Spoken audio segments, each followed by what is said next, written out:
नमस्ते साथियों, पुनः मेवाड़ की इस पुण्य भूमि से मैं हितेंद्र सिंह तंवर आप सभी का अपने YouTube चैनल शांभवी क्लासेस, जो कि समर्पित है उन समस्त प्रतियोगिता परीक्षाओं के लिए जिसमें हिंदी व्याकरण अपनी एक अहम भूमिका निभाती है। साथियों, विगत 2 कक्षाओं में हमने केवल एक परिचय समझा है। मूल बिंदु पर आने से पहले हमें परिचय को जानना बहुत आवश्यक है कि भाषा किसे कहते हैं, व्याकरण क्या होता है जिसे आज हम पढ़ेंगे, और हिंदी का उद्गम कैसे हुआ। मैंने आपको बताया था कि सबसे पहले हम भाषा पे चले थे। भाषा जो है वह संस्कृत के भाष धातु से निकला हुआ शब्द है। भाष जिसका अर्थ होता है भाष जो है जिसका अर्थ होता है विचार प्रकट करना, विचार मन की अध्वन्यात्मक इकाई जिन्हें विचार कहा जाता है। उसके बाद हमने भाषा की परिभाषा समझी थी, उच्चारण अवयवों द्वारा उच्चरित यादृच्छिक ध्वनि प्रतीकों का वह समूह जिसके द्वारा किसी समाज विशेष के लोग अपने विचारों का आदान प्रदान करते हैं, उसे भाषा कहा जाता है या भाषा कहलाती है। उसके बाद हम भाषा की विशेषताएं देखी कि भाषा जो है क्या है, एक अर्जित संपदा है। आपको किसके सामने क्या बोलना है इसका अर्जन करना पड़ता है। एक सामाजिक प्रक्रिया है, क्योंकि ये समाज में रह के सीखी जाती है। जिस तरह हम समाज में बड़े होते हैं, समाज के साथ रहते हैं, तब हमें समाज की गतिविधियों, वहां के रीति रिवाज, संस्कारों आदि का ज्ञान होता है। उसके बाद हमने कहा कि भाषा का कोई अंतिम स्वरूप नहीं होता। मैंने आपको कहा था कि भाषा जो है, हिंदी भाषा का विकास जो है 1050 ईस्वी संवत के आसपास माना जाता है। तो यह परिवर्तनशील है, अर्थात इसका कोई अंतिम स्वरूप नहीं। हमने देखा कि संस्कृत के 2 रूप चले थे, एक वैदिक एक लौकिक। जहां वैदिक में हमने देखा 5 मिनट थोड़ा हमेशा हम ऐसा ही करेंगे कि पिछली क्लास का एक छोटा मोटा रिवीजन करेंगे ताकि हम वापस अगले टॉपिक पे जुड़ सके। तो हमने संस्कृत के 2 रूप देखे थे कि वैदिक संस्कृत और लौकिक संस्कृत। वैदिक संस्कृत में हमने कहा था वेद, पुराण, उपनिषद आदि की रचना हुई। वैदिक संस्कृत और लौकिक संस्कृत में रामायण, महाभारत, इन ग्रंथों की रचना हुई। क्योंकि वैदिक संस्कृत अपेक्षाकृत कठिन थी और लौकिक संस्कृत जो है उस वक्त जो है तात्कालिक समय की जो है वो आम बोलचाल की भाषा थी, तो लोगों ने उसे अपनाया। और आज भी हम अपने घरों में हम आसपास को देखें तो हमें रामायण का पता है, हमें महाभारत का पता है, हमें उसके रामायण और महाभारत के पात्रों का पता है, हमें पता है कि भगवान कृष्ण कौन थे, भगवान श्री राम कौन थे। तो ये क्या है, लौकिक जो आम बोलचाल की संस्कृति, उसका आगे आगे विकास होता गया। उसके बाद लौकिक से जो है सबसे पहले आगे जैसे उसके विकास क्रम में पाली भाषा का उद्गम हुआ, जहां बौद्ध धर्म का उद्गम हुआ था। बौद्ध धर्म के त्रिपिटक जो उसके धार्मिक ग्रंथ है उनका विकास हुआ। उसके बाद प्राकृत भाषा, उस समय जैन धर्म का उद्गम हुआ था। जैन धर्म के जो ग्रंथ है, आगम जिन्हें कहा जाता है, उनका जो उनकी रचना हुई वह प्राकृत भाषा में हुई। उसी प्राकृत भाषा से धीरे धीरे हमने कहा था कि हिंदी में अपभ्रंश, भाषा का अपभ्रंश शुरू होता है, अर्थात भाषा में विकृति पैदा होती है, भाषा टूटने लगती है। उसी अपभ्रंश का एक प्रकार होता है, जिस प्रकार मगध से मागधी हो गया, अर्ध मागधी हो गया, घड़वाली हो गया, उसी प्रकार से हमने एक शोर सैनी अपभ्रंश देखा था। उसी शोर सैनी अपभ्रंश से जो है वह हिंदी भाषा का उद्गम हुआ है। तो देखिए भाषा का में कितना परिवर्तन हुआ, और अभी तक कोई अंतिम स्वरूप नहीं।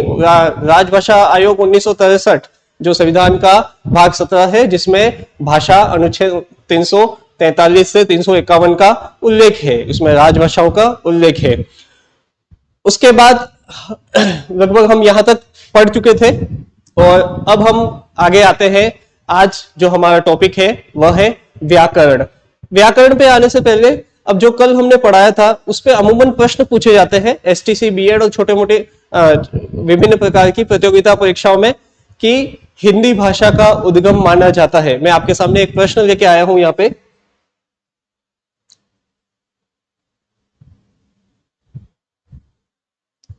ये देखिए आपके सामने एक प्रश्न है, आप खुद इसे सॉल्व करने की कोशिश कीजिए कि हिंदी भाषा का उद्गम हुआ है। आपके सामने ऑप्शन है अपभ्रंश से, प्राकृत से संस्कृत से, प्राकृत से या शौर सैनी अपभ्रंश से। देखिए चारों ही सही है। जब परीक्षा में इस प्रकार के ऑप्शन पूछे जाते हैं तो हमें यह देखना है कि अभी जो आज की जो हिंदी है वह उसके ऊपर की जो कड़ी थी वह क्या थी। तो आप बताएं कि इसमें क्या हो सकता है, अपभ्रंश, संस्कृत, प्राकृत या शौर सैनी अपभ्रंश। तो देखिए इसका सही जवाब है शौर सैनी अपभ्रंश। यदि ऑप्शन में शौर सैनी अपभ्रंश नहीं है तब आपको किसके साथ जाना है, अपभ्रंश के साथ। यदि आपके पास अपभ्रंश भी नहीं है, शौर सैनी भी नहीं है और यहां पे आपके सामने सीधा सीधा ऑप्शन होता है कि आपके सामने संस्कृत है, आपके सामने प्राकृत है, आपके सामने पाली है या आपके सामने अन्य कोई एक उदाहरण होगा, तो उस समय हमें देखना है कि जैसे कोई भी हो गया कि मैंने कोई किसी अपभ्रंश का ही ले लिया कि मागधी अपभ्रंश जो मगध का है। तो देखिए अब उस वक्त क्या करना है कि हमें उस कड़ी को याद रखना है कि सबसे पहले जो है वह संस्कृत थी, उसके बाद पाली थी, उसके बाद प्राकृत थी, उसके बाद अपभ्रंश थी और उसके बाद जो है वह शौर सैनी अपभ्रंश थी। तो हमें इन सभी कड़ियों को ध्यान रखना है कि हमें यहाँ पे जो निकटतम कड़ी है वह कौन सी है। देखिए शौर सैनी का इसमें कहीं उल्लेख नहीं है, इसमें प्राकृत का उल्लेख है, तो आपके सामने सही जवाब क्या होगा, प्राकृत। आप चाहे तो ये प्रश्न उतार सकते हैं, कई बार एज इट इज प्रश्न परीक्षा में आया हुआ है। स्पेशली जो एसटीसी बीएड के विद्यार्थी है, जो मई जून में जो परीक्षा होने वाली है उसमें इस प्रकार के प्रश्न पूछे जाते हैं। तो आप 30 सेकंड का समय लीजिए और आप इसे नोट कर दीजिए। देखिए यदि आप वाकई में गंभीर हैं अपने इस पाठ्यक्रम को लेके, आपको वाकई में तैयारी करनी है, तो हमेशा क्लास का एक नियम बनाएं कि जैसे ही कक्षा शुरू होने को है हमें हाथ में पेन और एक रजिस्टर रखना है, जो हम बोर्ड पे पढ़ाएं उसे उतारते जाना है जैसा जब भी मैं कहूं तब। तो आप ये नोट कर दीजिए, काम का है, प्रश्न पूछा जाता है यहां से।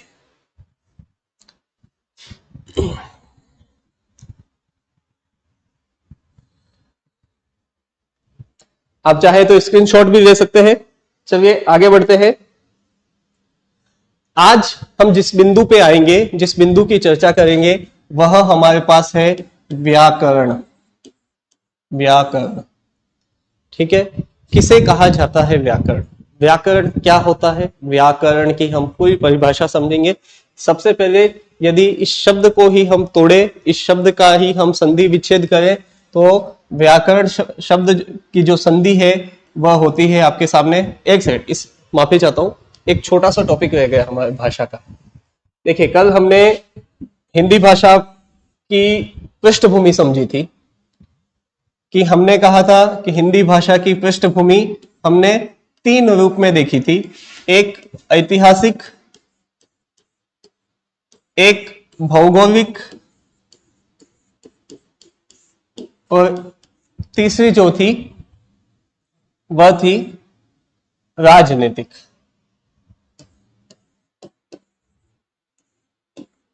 ऐतिहासिक दृष्टिकोण हमने समझा, पृष्ठभूमि हमने देखी कि किस तरह से संस्कृत से जो है लौकिक, पाली, प्राकृत, अपभ्रंश, इस प्रकार से हिंदी का उद्भव हुआ। यदि हम भौगोलिक पृष्ठभूमि हम समझे, तो यदि मैं आपके सामने एक मोटा मोटा ये भारत का नक्शा है, बहुत अच्छा तो नहीं कह सकता मैं, लेकिन मोटा मोटा ये आप इसको समझिए, ठीक है। ये ज्यादा ही खूबसूरत हो गया है।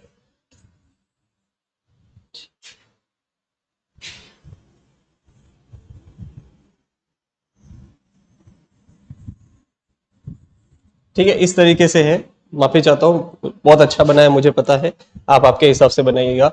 तो ये जो मध्य भारत का क्षेत्र है अधिकांश, जिसमें हमने आता है राजस्थान, मध्य प्रदेश, इधर उत्तर प्रदेश, ये झारखंड, बिहार, छत्तीसगढ़, तो अमूमन अधिकतर जो है यह मध्य भारत का क्षेत्र आता है।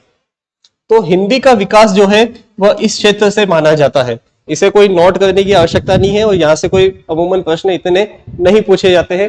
ये केवल एक भौगोलिक परिचय है हिंदी का, कि हिंदी का विकास जो है भारत में अधिकतर इस क्षेत्र में जो है हिंदी भाषी बोली जाती है। अवधी, मागधी, बुंदेलखंडी, ये जितनी भी भाषाएं हैं वे सभी हिंदी की ही, हिंदी का ही इन्हीं अपभ्रंशों का ही एक रूप है।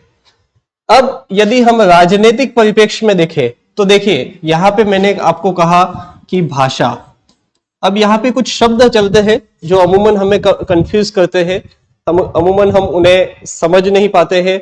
एक शब्द होता है बोली, एक शब्द होता है भाषा, एक शब्द होता है मातृभाषा, एक शब्द होता है राजभाषा और एक शब्द होता है राष्ट्रभाषा। तो हम सभी समझेंगे कि बोली क्या है, भाषा क्या है,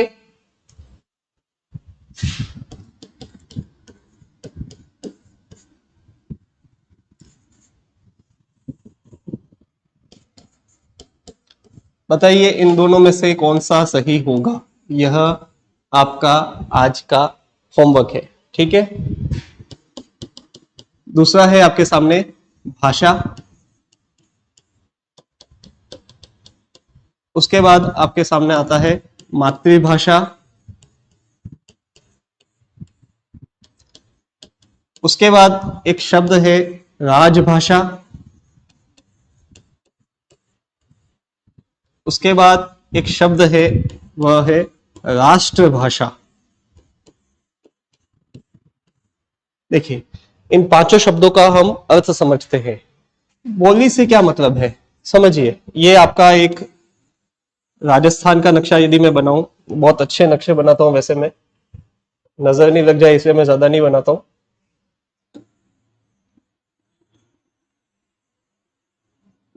ये राजस्थान है, ठीक है। यहाँ ये जयपुर का क्षेत्र है, तो जयपुर में आपने एक शब्द होगा, सुना होगा क्या, ढूंढाड़ी, ठीक है। ये अलवर के आसपास में हम एक शब्द सुनते हैं क्या, मेवाती। ये कोटा झालावाड़ का क्षेत्र जो है वहां पे हम एक शब्द सुनते हैं क्या, हाड़ौती। उसके बाद ये जो मेवाड़ का हमारा क्षेत्र है वहां हम एक शब्द सुनते हैं क्या, मेवाड़ी। यही हम इधर हम यदि जाए जोधपुर और इधर, तो यहाँ हम एक शब्द सुनते हैं क्या, मारवाड़ी। ऐसे ही ये डूंगरपुर बांसवाड़ा का जो क्षेत्र है यहाँ पे हम एक शब्द सुनते हैं क्या, वागड़ी। इसी प्रकार से यह जो मालवा का क्षेत्र है यहाँ पे हम एक शब्द सुनते हैं क्या, मालवी। तो ये देखिए जो किसी एक छोटे क्षेत्र में सिमट कर रह जाती है भाषा, या एक किसी छोटे क्षेत्र में, देखिए एक दोहा है कि कोस कोस पर बदले पानी, चार कोस पे बदले वाणी। देखिए कितनी विविधताओं से भरा हुआ है हमारा देश, इसलिए कहा गया है कि कोस कोस पर बदले पानी, चार कोस पे बदले वाणी। तो यहाँ पे देखिए बोली किसे कहा जाता है, तो यहाँ इसके हम दो चीजें देखें। एक सबसे पहले हम बात करें तो क्या होता है, इसका जो क्षेत्र होता है, इसका जो क्षेत्र होता है। अब यह भी आज आपका होमवर्क है कि ये सही है या ये सही है, ठीक है। ये कुछ छोटे छोटे शब्द है जिसमें हम अमूमन गलतियां करते हैं, और कुछ महारथी होते हैं, कुछ साथी होते हैं, वो सीधा ये लिखते हैं, उन्हें यही नहीं पता है कि ये है क्या। तो आप कोशिश कीजिएगा, इस प्रकार की लेखनी से हमें बचना है। शुद्ध हिंदी के लिए की प्रथम और आवश्यक शर्त यह है कि आपकी लेखन को ध्यान पूर्वक लिखें, ठीक है। यह जो है इसमें यही समझ में नहीं आता है कि हम एक मात्रा का प्रयोग करते हैं या दो मात्राओं का प्रयोग। तो जो आप क्षेत्र जो लिखते हैं ये क्षेत्र है, कई बार हम जैन शब्द लिखते हैं, कई बार हम वैज्ञानिक शब्द लिखते हैं। तो इस प्रकार की जो इन मात्राओं का प्रयोग हम करते हैं, आखिर आप खुद भी एक समय बाद भूल जाएंगे कि आखिर यह क्या है, क्या यह एक मात्रा है, क्या यह दो मात्रा है। तो देखिए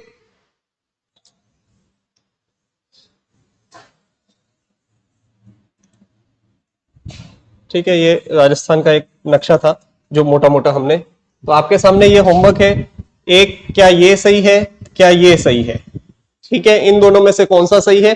देखिए, लेखन कला हिंदी को सीखने का सबसे अच्छा तरीका यही है कि आप इसको अभ्यास करते रहे। कल मैंने कहा था सीखने के 3 दृष्टिकोण है, योग्यता 3 होनी चाहिए। क्या? सबसे पहले हमारे मन में जिज्ञासा हो, उसका अनुकरण हो, और यदि वाकई में सीखने की हमारे मन में तत्परता है, इच्छा है, लालसा है, जिज्ञासा है, तो हम उसका करते हैं क्या?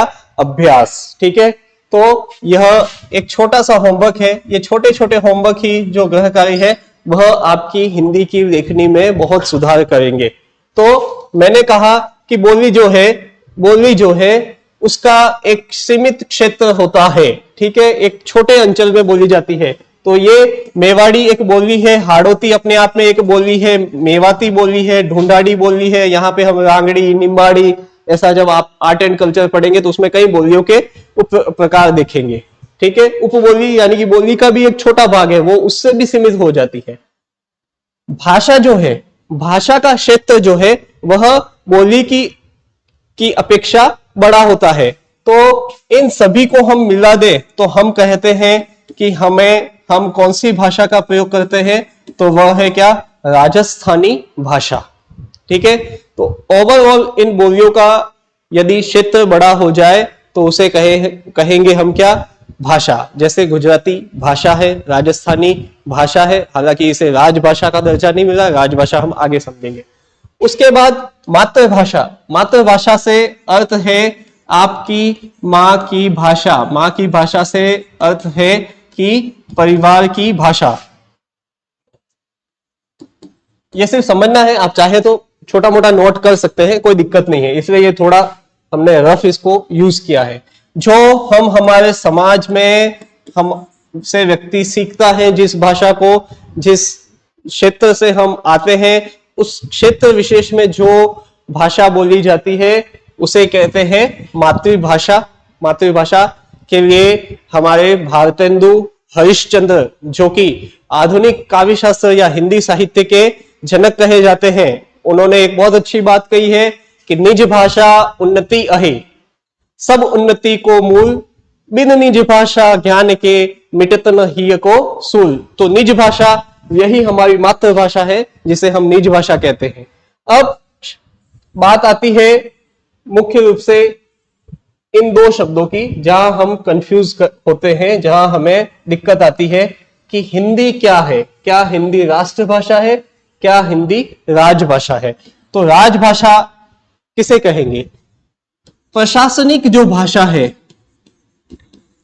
जिसे प्रशासनिक कार्यों में या राज कार्यों में प्रयोग किया जाता है, उसे हम राजभाषा कहे जाते हैं। संविधान की अनुसूची 8, जिसमें भारतीय संविधान ने 22 भाषाओं को जो है वह राजभाषा का दर्जा दिया गया है।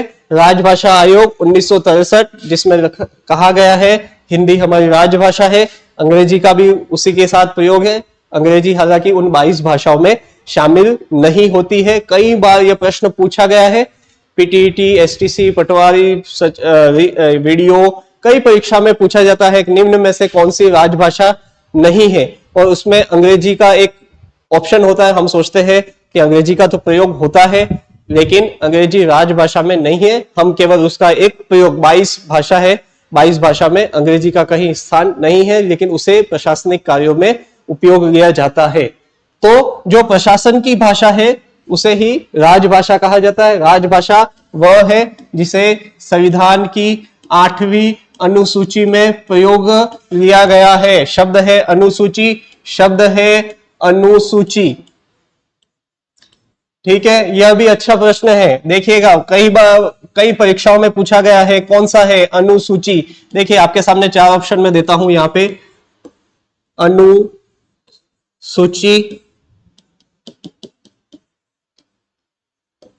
अनुसूची,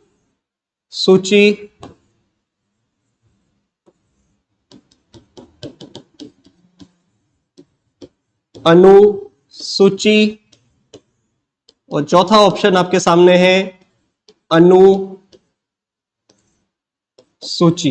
इसी प्रकार के छोटे छोटे प्रश्न पूछे जाते हैं। दिखने में बहुत आसान है, लेकिन यदि किसी विद्यार्थी को लेखन का अभ्यास नहीं है तो उसमें प्रश्न में गलती होती है।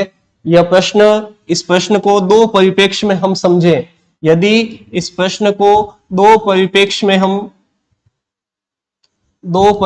में हम यदि समझें तो यहाँ पे दो परिप्रेक्ष्य क्या आते हैं कि जिन्हें अभ्यास है वो कहेंगे यह तो बहुत क्या है, सरल है। और जो नए नए अभ्यर्थी हैं, 12th पास है, वो जब ये एसटीसी का देंगे, या जिन्होंने बीए की है, जिनकी हिंदी बीए में एक उनकी विषय है, उनके लिए ये हो सकता है कठिन है यदि आपका अभ्यास नहीं है। लेकिन यहाँ पे हम गलती क्या करते हैं, अक्सर जो विद्यार्थी जिन्हें लेखन का अच्छा अनुभव है, हमेशा देखिए हिंदी का जब भी आप पेपर देवे तो थोड़ा संयम बरते। हिंदी संयम मांगती है। आप किसी भी पेपर को देखें, आप सबसे पहले बोले चाहे हिंदी पकड़ सकते हैं, लेकिन हिंदी जो है वह समय मांगती है। और हम जो है ओवर कॉन्फिडेंस में, आत्मविश्वास की अति होती है, और उसी अति के चलते हम हिंदी के प्रश्न हमेशा गलत कर बैठते हैं आते हुए भी। तो देखिए इसमें कौन सा सही है, यह भी आपका होमवर्क है। आप मुझे कमेंट बॉक्स में बताइएगा कि अनुसूची कौन सा सही होता है शब्द, इन दोनों में से कौन सा शब्द सही है, इन दोनों में से कौन सा शब्द सही है। एक और शब्द है, बहुत अच्छा शब्द है, जहां पे हम गलतियां करते हैं।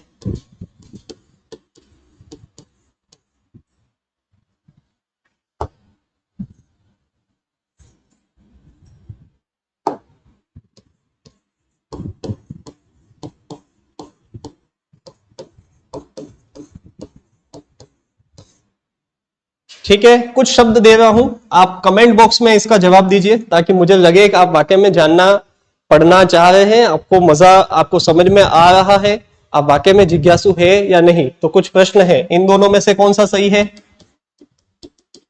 इन दोनों में से कौन सा सही है, इन चारों में से कौन सा सही है। और एक बहुत अच्छा शब्द है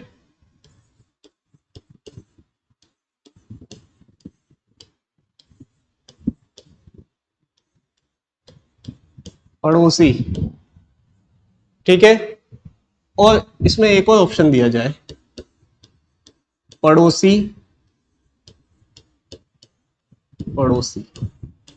ठीक है, इसमें से कौन सा सही है, कमेंट में। मुझे लगता है कि काफी प्रश्न आपको आज पूछ लिए गए हैं, आप ये 2 मिनट नोट कीजिए, हम इन दोनों पे चर्चा करेंगे। ठीक है, 1 मिनट का समय है, आप नोट कर लीजिए, जो आपको सही लगता है इसमें नोट करने जैसा आप कर दीजिए।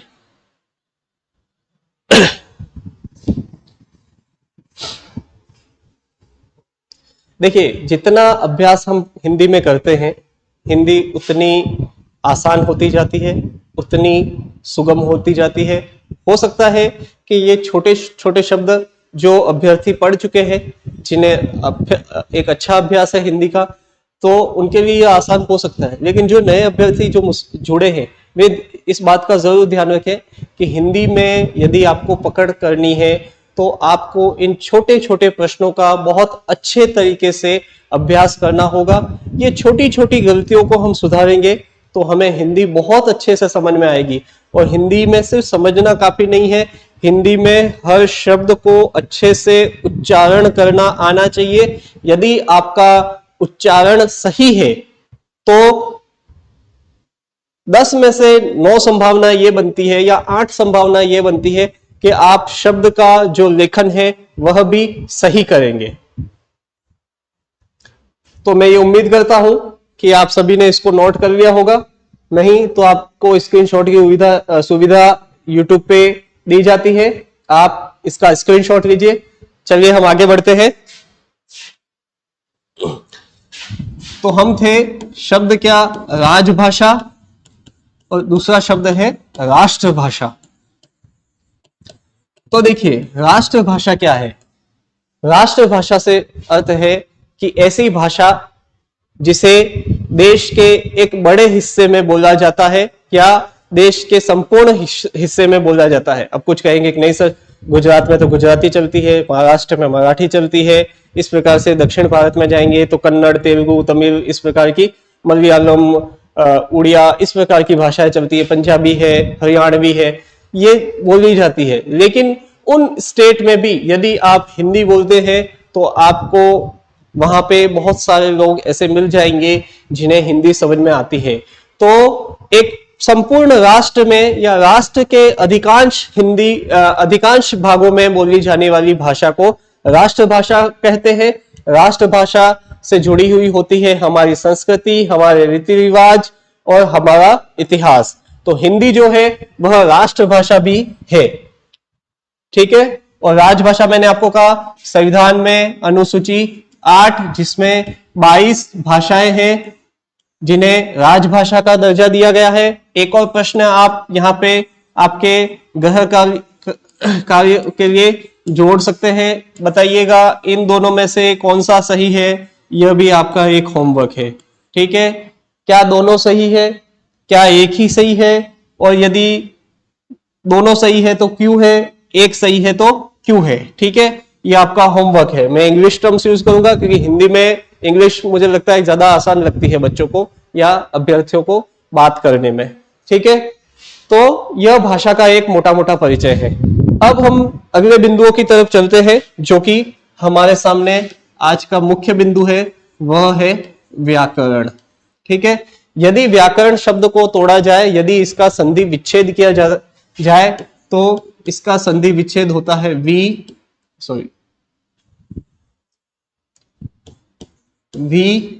धन आ धन कर्ण।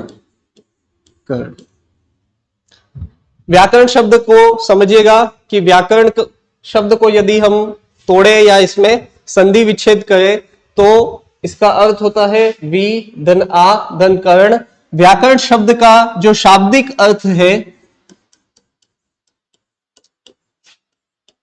व्याकरण शब्द का शाब्दिक अर्थ है भली भांति समझना।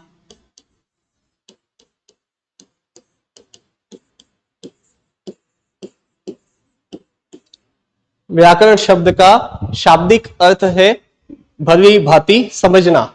तो देखिए, यदि हम इसे तोड़े और यदि हम इसके शाब्दिक अर्थ पे आए तो हमें यहां से मोटी मोटी जानकारी व्याकरण की परिभाषा के संबंध में मिलती है, ठीक है।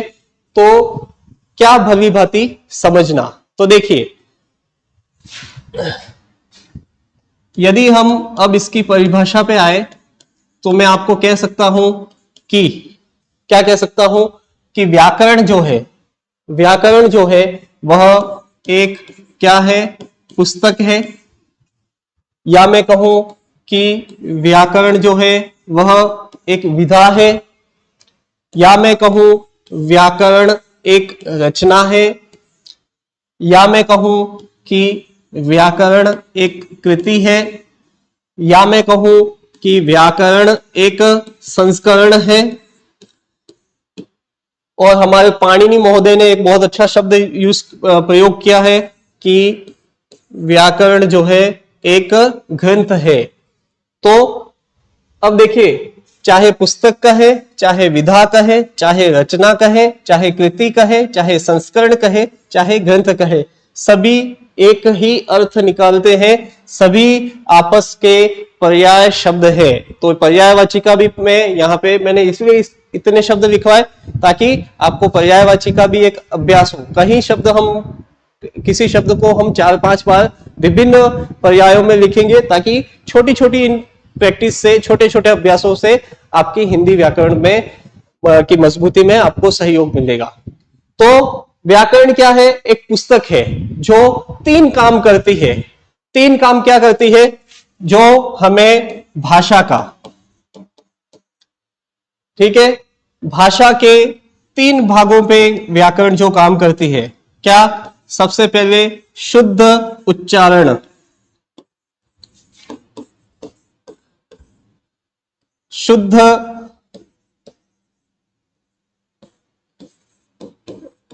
लेखन और शुद्ध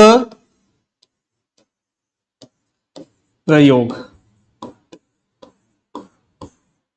तो आप यहां से व्याकरण की एक परिभाषा समझ सकते हैं यहाँ पे कि व्याकरण वह पुस्तक, वह या विधा, रचना, कृति, संस्करण या ग्रंथ है जो हमें भाषा के शुद्ध उच्चारण, शुद्ध लेखन, शुद्ध प्रयोग का ज्ञान कराती है।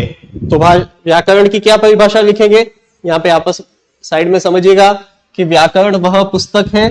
कोई भी एक शब्द आप इसमें से, मैं तो कहता हूं सभी शब्दों को आप लिखें ताकि आपके यहां से पर्यायवाची पे भी अच्छी प्रैक्टिस होगी। तो आप सभी लिखे कि व्याकरण जो है, आप ये एक बार ये नोट कर देवे आप, उसके बाद हम वापस यहाँ पे ये नोट कीजिए ताकि आपको एक कंसेप्ट क्लियर हो। उसके बाद आप परिभाषा में किसी भी एक शब्द का प्रयोग कर सकते हैं। तो लिखे आप यहाँ पे नोट करते जाइए, उसके बाद इस परिभाषा को भी आप नोट कीजिएगा कि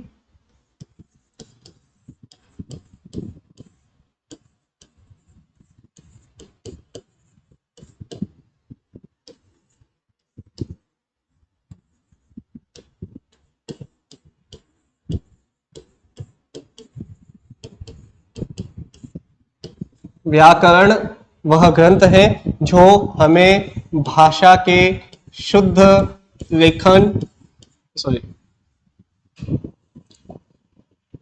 शुद्ध उच्चारण,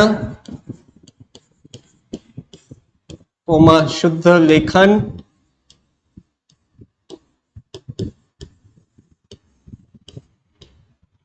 लेखन हो सकता है लगता, देखेंगे इसको, एवं शुद्ध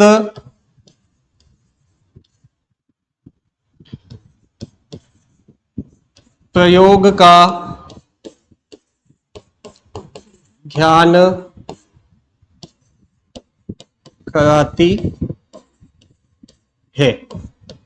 ठीक है, इस परिभाषा को भी आप नोट कीजिए।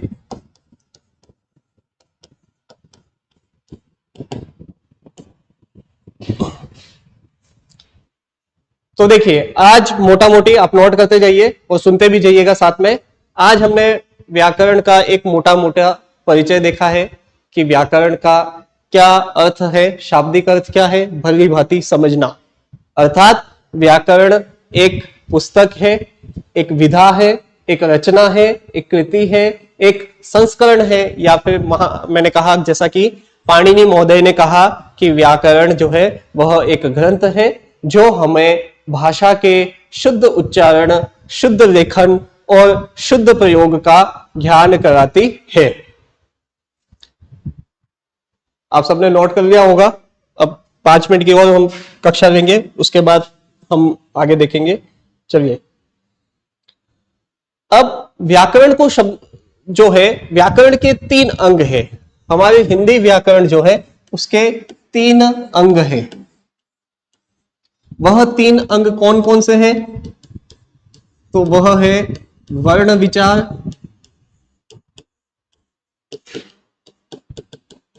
शब्द विचार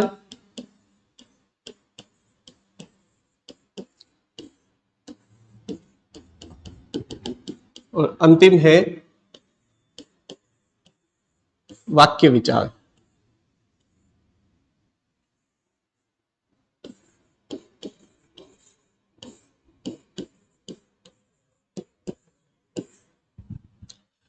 संपूर्ण हिंदी व्याकरण जो है वह इन 3 अंगों से मिलके बनती है। वर्ण विचार, शब्द विचार, वाक्य विचार। अगली कक्षा में हम समझेंगे कि वर्ण विचार किसे कहा जाता है, शब्द विचार किसे कहा जाता है, वाक्य विचार किसे कहा जाता है। वापस जाता हूं। अब हिंदी में एक सबसे बड़ी समस्या है कि हिंदी में वर्ण, जिन्हें अंग्रेजी में हम कहते हैं क्या, अल्फाबेट्स, हिंदी के वर्ण कितने हैं? कहीं जगह आपको वर्ण ये देखने को मिलते हैं, कहीं कहीं आपको ये देखने को मिलते हैं, कहीं कहीं आपको ये भी देखने को मिलते हैं। तो एक और प्रश्न आपके होमवर्क में ऐड कीजिए कि हिंदी में वर्णों की संख्या कितनी है? क्या ये सही है, क्या ये सही है, क्या ये सही है, क्या ये दोनों सही है, क्या ये दोनों सही है, क्या ये तीनों सही है? और तीनों सही है तो कैसे, एक सही है तो क्यों, और 2 सही है तो क्यों? इसकी चर्चा हम अगली कक्षा में करेंगे। आज जो, और गई कक्षा में भी यदि मैंने कोई होमवर्क दिया है, ठीक है, कमेंट बॉक्स में आप उसका आंसर जरूर दीजिएगा। यदि किसी शब्द में आपको कोई दिक्कत है तो भी आप कमेंट बॉक्स में लिखिए। मैं अगली कक्षा में जो है सबसे पहले आपके यदि मैं कमेंट बॉक्स में जवाब नहीं भी दे पाया तो हम कक्षा के प्रथम 5 मिनट में जो है आपके कमेंट की चर्चा करेंगे। ठीक है, देखिए बहुत ही अभी कक्षा की जो गति है वह बहुत धीमी है। क्यों? क्योंकि यह बहुत ही बेसिक जानकारी है। यदि आप इसे समझ लेंगे तो आपको वर्ण विचार बहुत अच्छे से समझ में आएगा। मेरा उद्देश्य ये था कि आपको मैं हिंदी पे ले जाने से पहले आपको मैं समझाऊं कि हिंदी क्या है, हम हिंदी क्यों पढ़ रहे हैं, और स्पेशली पुलिस सब इंस्पेक्टर में हिंदी की इतनी बड़ी भूमिका क्यों है, वो हम अगली कक्षा में भी चर्चा करेंगे। और अगली कक्षा से हम विधिवत जो है इस पहले टॉपिक पे वर्ण विचार के साथ हम शुरू करेंगे कि वर्ण विचार का क्या मतलब है, वर्ण कितने होते हैं, इन तीनों में से कौन सा सही है, कौन सा गलत है, 2 सही है, 1 सही है, तीनों सही है, और कौन सा जो भी सही है वह क्यों सही है, हम कारण सहित तथ्यों की पूरी चर्चा करेंगे। आज के लिए इतना ही। आपसे उम्मीद करता हूं कि मेरा जो पढ़ाया गया ये कंटेंट है वह आपको समझ में आ रहा होगा। हाँ, ये जरूर है कि आपने यदि कॉपी लेके लिखना शुरू किया है तो हो सकता है आपके पास शायद 1 पेज या 1.5 पेज ही भरा होगा, लेकिन देखिए पत्ते भरवाना मेरा उद्देश्य नहीं है। ठीक है, आपके पास किताबें पड़ी है, बहुत लिखा हुआ है। मैं ये चाहता हूं कि हम पहले थोड़ी धीमी शुरुआत करें, क्योंकि जो पुराने अभ्यर्थी है वो तो ठीक है, लेकिन जो नए अभ्यर्थी मुझसे जुड़े हैं उन्हें कहीं ना कहीं कठिनाई का सामना न करना पड़े। मुझे सभी विद्यार्थियों को, सभी अभ्यर्थियों को एक साथ लेके चलना है, इसलिए अभी जो है थोड़ी धीमी शुरुआत मैं खुद मानता हूं, क्योंकि आपको शायद 1 या 1.5 पत्ता ही लिखने का कार्य मिला होगा, लेकिन आगे आगे जैसे हम बढ़ेंगे तो 2, 3, 4, 5 पत्तों तक, पेज तक भी जो है हम जाएंगे। आज के लिए इतना ही। जय हिंद, जय भारत। मुलाकात करते हैं अगली कक्षा में।